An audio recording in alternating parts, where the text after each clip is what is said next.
হে আল্লাহ, তুমি আমার প্রিয় ভাগিনা তারিক রহমানের গদি রক্ষা কর মাওলা।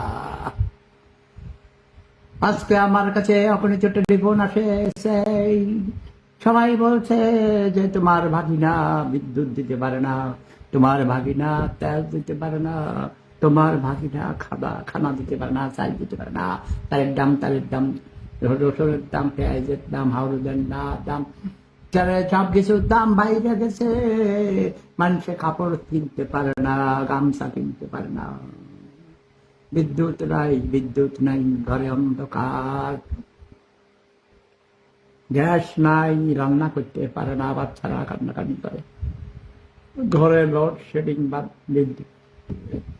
তারেক রহমান শুধু লেকচার দেয়, বক্তৃতা দেয়, ওই বক্তৃতা দিয়ে কাজ হবে না, মিষ্টি কথায় পেট ভরবে না, চুয়া দিবে না। এখন তো মহাবিপদে আছি। হে মাওলা, তুমি আমার ভাগিনারে রক্ষা করো মাওলা। জনগণ খেপে করে কি করে না করে। হে আল্লাহ,